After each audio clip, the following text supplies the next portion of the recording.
आज रात में जब आपके बेटे बेटी अपने बिछौने में सोएं तो हर एक चिंता परेशानी को प्रभु आपके ऊपर सौंप दे मेरे प्रभु।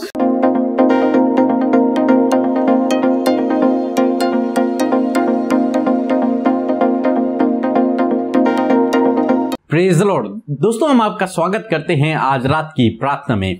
और आज मैं आपसे बात करना चाहता हूं कि किस प्रकार से प्रभु अपने लोगों की देखभाल करता है, अपने झुंड की देखभाल करता है। यहेजकेल की किताब उसका 34 अध्याय और 26 पद, जहां पर कुछ इस प्रकार से लिखा है, मैं उन्हें और अपनी पहाड़ी के आसपास के स्थान को आशीष का कारण बना दूंगा, मेघ को ठीक समय में बरसाया करूंगा और वह आशीष की वर्षा होगी। आमीन। दोस्तों, यहाँ पर परमेश्वर का वचन अपने लोगों के लिए कहता है, जो उसके झुंड के लोग हैं, जो उसके चुने हुए लोग हैं, उनके विषय में परमेश्वर का वचन यहाँ पर बातचीत करता है और कहता है कि मैं उन्हें आशीष का कारण बना दूंगा। आमीन।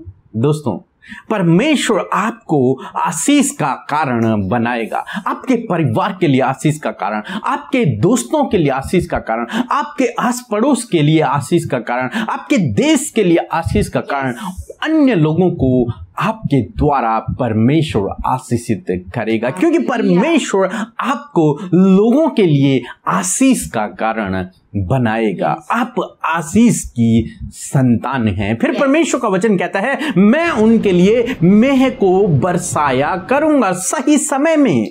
और परमेश्वर का वचन कह रहा है कि वो मेघ कैसी बरसात होगी, वो आशीषों की बरसात होगी। यानी कि जो परमेश्वर के लोग हैं, जो उसके झुंड के लोग हैं, उनकी वो इस प्रकार से देखभाल करता है कि वो उनके ऊपर आशीष की बरसात को करेगा और उनको ही वो आशीष का कारण बना देगा।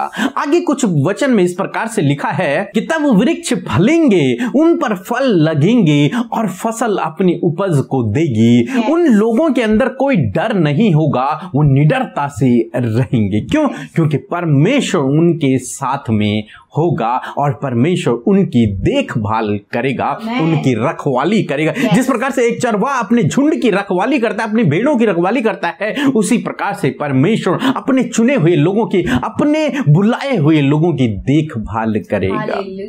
प्रकाशित वाक्य की किताब में हम लोग पढ़ते हैं कि प्रभु परमेश्वर, प्रभु यीशु मसीह अपने झुंड की रखवाली करेगा, उनकी देखभाल करेगा। चरवाहे के समान उनको हरी हरी चराइयों में लेकर के जाएगा, उनको सुखदाई जल के झरने के पास लेकर के जाएगा और उनके जीवन में किसी भी चीज की कमी नहीं होगी। उन्हें वो अच्छी अच्छी वस्तुओं को दिया करेगा।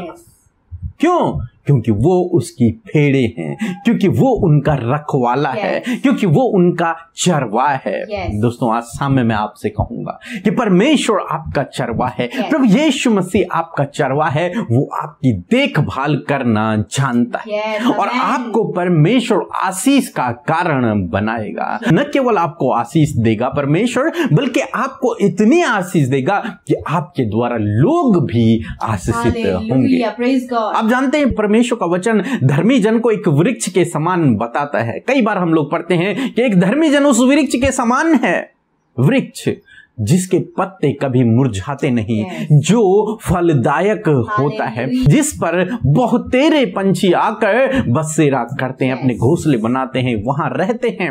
बहुत सारे मुसाफिर जिनको भूख लगी होती है वो वहां पर फल खाते हैं। बहुत सारे पक्षी जिन्हें भूख लगी होती है वहां पर फल खाते हैं। बहुत सारे जानवर वहां पर फल खाते हैं और बहुत सारे लोग, बहुत सारे पशु पक्षी उसके नीचे छाया में रहते हैं और बहुत सारे पशु उसके पत्तों से अपने पेट को भरते हैं। यानी कि कहने का मतलब क्या है, एक वृक्ष बहुतों के लिए आशीष का कारण होता है, उसके द्वारा बहुत से लोग आशीषित होते हैं। और परमेश्वर का वचन कहता है कि एक धर्मी जन वृक्ष के समान है। तो इसका मतलब क्या है? इसका मतलब परमेश्वर हमें भी एक ऐसा वृक्ष बनाएगा जिसके द्वारा बहुत से लोग आशीषित होंगे, जिसके द्वारा बहुत से लोग सफल होंगे, आगे बढ़ते चले जाएंगे। क्यों? क्यों ये वृक्ष बढ़ेगा और क्यों ये वृक्ष आशीष का कारण होगा? क्यों? क्योंकि ये बहती नालियों के किनारे लगाया गया, क्योंकि ये उस नगर में है जिस नगर में एक नदी बहती है। यानी कि परमेश्वर उसका चरवा है, परमेश्वर उसका माली है, परमेश्वर उसको बढ़ाने वाला है, वो परमेश्वर वो नदी है जिसके द्वारा उसे सारे पोषक तत्व मिलते हैं। इसलिए तो दोस्तों, आज शाम में मैं आपसे कहूंगा कि परमेश्वर आपको आशीष का कारण बनाएगा, आशीष का कारण परमेश्वर आपको बनाएगा और आपके ऊपर, आपके परिवार के ऊपर परमेश्वर अपरंपार आशीषों की वर्षा करेगा। आपके लिए परमेश्वर मेघ को ठीक समय पर बरसाएगा। सो प्रभु आपको आशीष दे, आमीन। दोस्तों, इस समय होगा जब हम एक गवाही को सुनेंगे, किस प्रकार से प्रभु यीशु मसीह अपने लोगों के जीवन में अद्भुत आश्चर्य कर्मों को कर रहे हैं। यदि आपके पास भी कोई गवाही है तो आप हमें जरूर से भेजें, ताकि उसे सुनकर बहुत से लोग आशीषित हो सकें। सो प्रभु आपको आशीष दे। सबको जय मसीह की। मेरा नाम दिव्या है और मैं बिहार से हूँ। मैं गुड़गांव में रहती हूँ, दिल्ली में। कुछ दिन पहले मुझे कोरोना हो गया था। उस टाइम मेरे पास कोई भी नहीं थी, मैं अकेली रूम में थी। उस टाइम मैं घबरा गई थी, मैं बिस्तर से उठ नहीं पा रही थी, न सांस ले रही थी, मेरा गला सूख रहा था, मुझे ऐसे लग रहा था मैं मर जाऊंगी। फिर मैंने बाइबल पढ़ना और प्रार्थना करना शुरू किया। फिर मैंने उनको प्रेयर करने की रिक्वेस्ट भेजा, उन्होंने मेरे लिए प्रेयर किया और मैं हफ्ते भर में भली चंगी हो गई। प्रभु ने मुझे धर्मी जन की प्रार्थना से चंगाई दिया। अमृता सिस्टर और बीके ब्रदर को मैं धन्यवाद करती हूँ, उनके सारे टीम को प्रभु आशीष दे, उनको आशीष दे। सबको जय मसीह की। सो हम परमेश्वर पिता का हृदय से धन्यवाद करते हैं सुंदर गवाही के लिए, जिसके द्वारा हम सब उत्साहित हुए। आइए हम सब मिलकर परमेश्वर से प्रार्थना करें ताकि परमेश्वर हमारी सुनकर हमें उत्तर दे। सो आइए मिलकर प्रार्थना करें। धन्यवाद धन्यवाद धन्यवाद करते हैं जीवित अनुग्रहकारी पिता परमेश्वर प्रभु, इस सुंदर समय के लिए प्यारे खुदावन हृदय से धन्यवाद करते हैं प्रभु, आज की सुंदर शाम के लिए प्रभु जो आपने हम सब के जीवनों में जोड़ी है परमेश्वर प्रभु। हम सब आभारी और धन्यवादी हैं प्रभु। एक धन्यवादित जीवन लेकर प्रभु आपके सम्मुख आकर आपकी महिमा करते हैं प्रभु। हम आपके नाम को ऊंचा ऊंचा और ऊंचा करते हैं पिता। हम घटे और आप बढ़े प्रभु। हम आज की शाम में प्रभु तेरी उपस्थिति में बैठे प्रभु, एक जन प्रभु जी जो आज प्रभु यीशु मसीह आपके निकटता में है प्रभु, यीशु आपकी उपस्थिति से भर जाए। पवित्र आत्मा आप उन्हें गाइड करें, होली स्पिरिट आप इन्हें अगुवाई करें प्रभु। आज ये जो भी आशा, जो भी बोझ को लेकर आपके पास आए प्रभु, आज ये खाली हाथ ना जाए, वरन अपने प्रार्थना का उत्तर आपके पास से लेकर जाने वाले हो सके, शांति आनंद को लेकर जाने वाले हो सके। मैं प्रार्थना करती हूँ प्रभु आज की सुंदर शाम में प्रभु, सुंदर वचन के लिए लॉर्ड फादर, जिसके द्वारा आपने हमें उत्साहित किया प्रभु। हम आनंदित हैं पिता कि सच में आपका वचन हमारे जी में जी ले आता है प्रभु। आपका वचन हमें ढाढ़स देता है प्रभु, आपका वचन हमें आगे बढ़ाता है प्रभु। आपका धन्यवाद करते हैं प्यारे परमेश्वर। लॉर्ड मैं प्रार्थना करती हूँ प्यारे खुदावन कि ये वचन जब आज आपके बेटे बेटियों ने सुना है, ये सिर्फ सुनने वाले नहीं वरंतु इसके अनुसार ये चलने वाले हो सके और ये वचन इनके जीवन में कार्य करे परमेश्वर। ये प्रभु आशीष का कारण ठहरे मेरे परमेश्वर पिता। प्रभु जी ये खुद भी आशीषित हो और इनके द्वारा और भी लोग आशीषित होने पाए प्रभु। जैसे कि हमने प्रभु जी वचन में देखा कि प्रभु आप मसीह लोगों को एक वृक्ष के समान इंडिकेट करते हैं परमेश्वर, क्योंकि प्रभु वो फलवंत होता है, पत्तों से भरा होता है, उसकी छाया में मनुष्य प्रभु भोजन करता है प्रभु, पक्षियां उससे अपने पेट को तृप्त करते हैं मेरे प्रभु जी। आपसे दुआ है परमेश्वर ऐसे ही फलदायी वृक्ष के समान प्रभु इन भाई बहनों का जीवन हो, ये आशीषित हो, फलवंत हो पिता, ताकि इनके द्वारा और भी लोग प्रभु इनके जीवन को देखकर आशीषित हो मेरे खुदावन। ये अपने परिवार के लिए आशीष का कारण ठहरे, ये अपने जहां पर जॉब करते हैं वहां पर आशीष का कारण ठहरे मेरे प्रभु जी।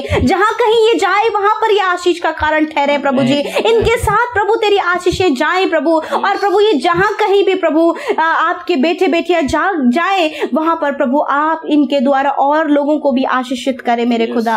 विशेषकर मैं प्रार्थना करती हूँ आज की सुंदर शाम में मेरे खुदावन प्रभु इन भाई बहनों की आत्मिक उन्नति के लिए प्रभु जी, स्पिरिचुअली ग्रोथ के लिए परमेश्वर प्रभु मैं आपसे विनती करती हूँ प्रभु कि आप इन्हें अपनी आत्मिकता में बढ़ाएं परमेश्वर। होने दीजिए परमेश्वर पिता कि प्रभु ये वचन पर मनन करने वाले हो सके प्रभु जी, संगति करने वाले हो सके प्रभु जी, और दिन रात प्रभु तुझसे प्रार्थना करने वाले हो सके, ताकि प्रभु जी जिस प्रकार ये संसार में आशीषित हो रहे उसी प्रकार आत्मिक रूप से भी ये आशीषित होने पाए पिता। ये प्रभु बहुत से फलों से लदे होने पाए पिता परमेश्वर, वो आत्मा के फल इन पर नजर आए परमेश्वर पिता। आप इन्हें ब्लेस करें प्रभु लॉर्ड। आज ये जो भी प्रार्थना निवेदन लेकर आपके उपस्थिति में बैठे, जो कुछ भी आज इनका प्रार्थना रिक्वेस्ट है प्रभु यीशु मसीह के नाम से प्रभु आप इनके प्रार्थना का उत्तर दे प्रभु जी। हर एक बातें आप इनके लिए पूरा करें परमेश्वर। हम नहीं जानते कि आज इनके जीवन में क्या समस्या है, परेशानी है, दुख, बीमारियां हैं, परंतु आप जानते लॉर्ड फादर ये आज अब विनती कर रहे हैं तो इनकी विनती को सुने और उत्तर दें मेरे परमेश्वर। जिन भाई बहनों ने कमेंट्स के द्वारा अपने निवेदन को दिया है पिता आप उनके प्रार्थना का उत्तर दें प्रभु, उनकी सुधि ले परमेश्वर पिता। आज की शाम में जितने भाई बहन बीमार हैं वो अपने सरों पर हाथ रखे और अपनी बीमारी को डांट कर आज्ञा दें। हालेलुया, यस माय लॉर्ड प्रभु आपके बेटे बेटियों ने अपने सरों पर अपनी बीमारी के जगह पर हाथ रखा है पिता। यीशु मसीह आपने वचन में कहा है वही तो तुम्हारे अपराधों को क्षमा करता और तुम्हारे सारे रोगों को चंगा करता है। यीशु के नाम से इनके सारी बीमारियां चली जाएं, इनका दर्द निकल जाए, इनके सारे रोग चंगे हो जाएं प्रभु यीशु के नाम से, इनके शरीर चंगे हो जाए, कोरोना वायरस नष्ट हो जाए, वायरल फीवर यीशु के नाम से नष्ट हो जाए प्रभु। आप इनका शरीर चंगा करे प्रभु और ये चंगे भले होकर तेरी महिमा करे। धन्यवाद कि ये सब चंगे हो गए हैं प्रभु। आज रात में जब आपके बेटे बेटी अपने बिछौने में सोएं तो हर एक चिंता परेशानी को प्रभु आपके ऊपर सौंप दे मेरे प्रभु, और वो निश्चिंत होकर बिछौने में सोने पाए और हर एक बुरे सपने, नींद न आने की समस्या, बुरा विचार यीशु के नाम से दूर हो जाए। धन्यवाद प्रभु हम सबकी विनती को सुनने के लिए, उसका उत्तर हाँ और आमीन में देने के लिए यीशु के नाम से मांगते हैं। आमीन, आमीन और आमीन।